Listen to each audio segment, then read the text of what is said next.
Hello everybody and welcome back to the channel. In this video I will explain and talk about the progress of my account since I came back to Black Desert Online 10 months ago. I hope you can get some ideas or I can clear some of your doubts. I won't say it's the best way to progress in Black Desert Online, because that depends on every player. How much time you spend playing, if you are aiming for a PvE or PvP gear or life skill, for example. And now, let's dive in it! Before I start, I just want to ask you quickly to click on the subscribe button to stay tuned for new upcoming videos about Black Desert Online and give me a hand to grow my channel. My final objective in the game is to get a good PvP gear with some accessories to swap when I go to do PvE.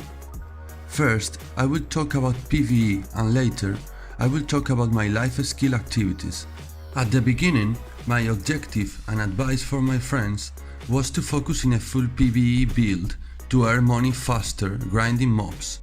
The first spots I had in mind to start earning a decent amount of money per hour were a Star's End, especially in the ARSA PvP server and or during the night to get easier a distortion earring worth 300 millions. Without this drop at least every 5 or 6 hours, the money per hour isn't good here. For a higher average money per hour that doesn't depend on RNG, I was going to the Hadun Bandits or Imps for 2 people. I like to use my money to increase my AP to kill the mobs faster, but the DP is really important as well. So I can relax while grinding and don't worry to get killed by the mobs if, for example, I turn my head because somebody called me at home and then when I turn back to look at the screen, I am dead. One crystal broke and I wasted 1 or 2 hours grinding.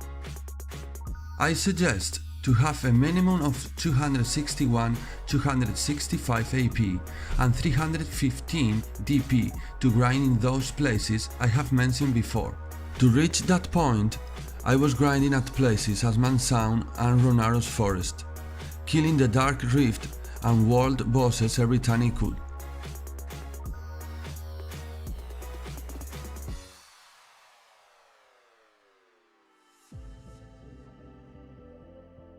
The order to improve your gear is really important. As I have said, I was building a PvE set and the first piece I wanted to get was the 3 Black Star main weapon, and then Tet Kutum or Pen to Bala sub weapon for the PvE attack bonus they grant, followed by a Tet Dandelion Awakening weapon. Almost in the same time, or just right after that, I was aiming to get my Tet Urugun shoes for the high damage reduction bonus they have, and then the Tet Beck gloves for the accuracy, really necessary to increase the damage against the mobs and more important than AP to go to Star's End and Bandits when you are below level 63. My next step was to get a 3 Black Star armor and helmet, and for the accessories I was lucky enough to get free pen accessories from the final seasonal rewards. But before that I was using the set of accessories that we get through the main quest of Kamasilvia and Drigan, and a Pen to Bala set of accessories. Anyway, I would go always first for a Tet Lighten Ogre necklace, then for 2 rings of the Crescent Guardian, then a Tet Basilisk belt, and to finish at least an Arc accessory earring if you don't have the Perilous Star Alchemy Stone from the season server rewards. To have the Perilous Star is a big advantage, because we'll let you invest money into more AP until you upgrade your armor to increase your DP, and then swap it for a Destruction Alchemy Stone or a Vel's Heart. But as my friends, you can get 2 Narc accessories to have enough DP to access to new grinding spots or grind relaxed, just a little slower than with the Perilous. In the meantime I was improving my gear up to this point.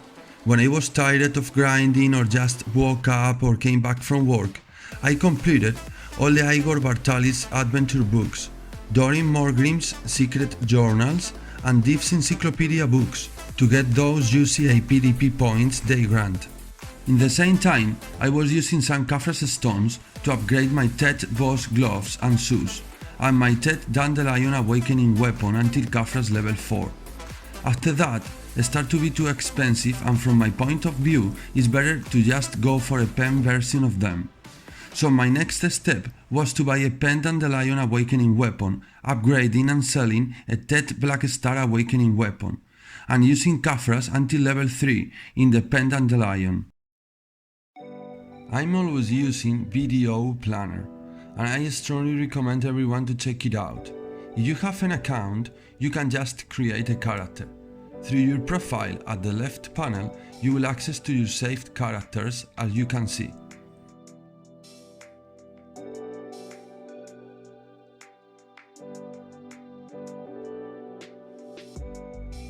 You can edit every single part of your gear and add crystals and Kafras, and check all the stats of your build.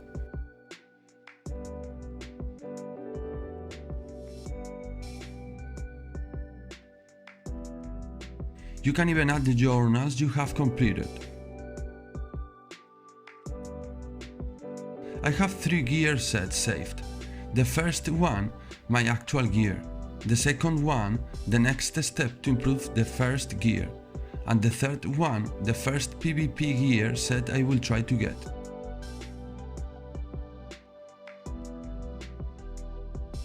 At this point, and even if I was lazy to do it, I started to organize my characters. I have so many thanks to some free character slot tickets I got along the game, or sometime I have purchased them with loyalties. I geared up the 2 characters I had with a higher level damage and mobility, to leave them at the world bosses spawn spots. One, my Dark Knight, at Hidel to go to Karanda and Kasarka.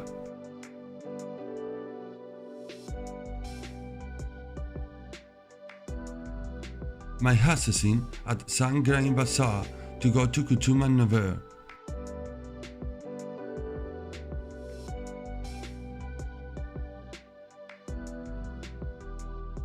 And the last one that I didn't need to worry about the gear at Vel.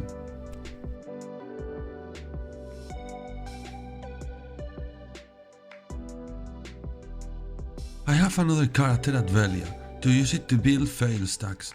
First was my ninja, but I have changed it for the Sage because it had more inventory slots.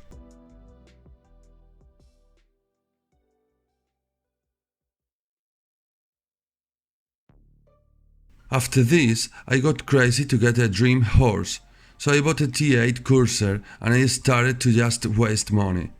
Exactly 4 billions more than the price to buy it.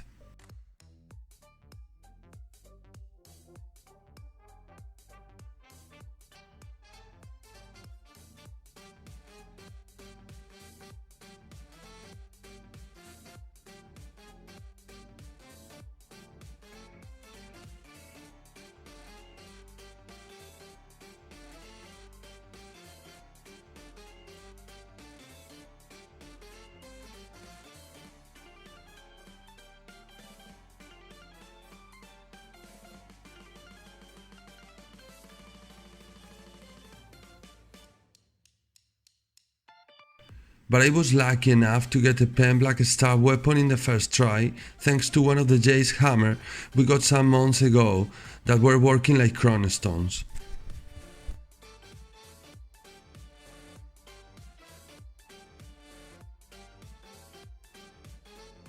My next step was to save about 5 billions, enhance Enlighten's Power Stone and my Black Star armor to Tet, and sell them. Sell my 3 Black Star helmet and Dream Horse, and then buy a Fallen God's armor with all the money. I think it's really faster buy the Fallen God's armor than make it. After this, I enhanced the Fallen God's armor to Pre, and I bought a Tet Griffon helmet using some Kafras on it straight away to level 3. After that, I got really mad with the game, because I broke 6 down earrings trying to enhance them to Tet. So I decided to take a break and create a shy and level up hunting, a kind of anger relief therapy. With my moral recovered, I went to see Kraya with my sorceress and closed her there for some time, using the abyssal essence dropped from the mobs and my side's alchemy skill to craft and sell some frenzy drafts to increase the profit of my grinding sessions.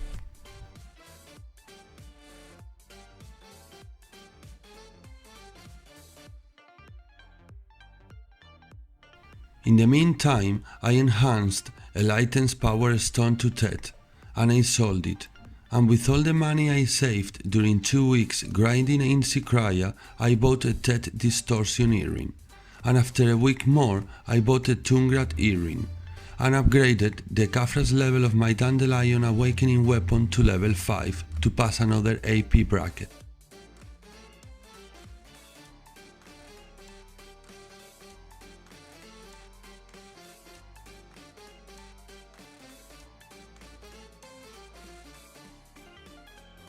Now my next objective is to get the Veil's Heart and enhance my Griffon helmet to pen and the rest of my armor.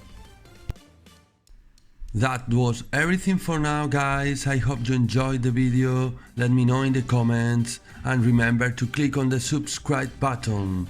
Thank you very much, bye!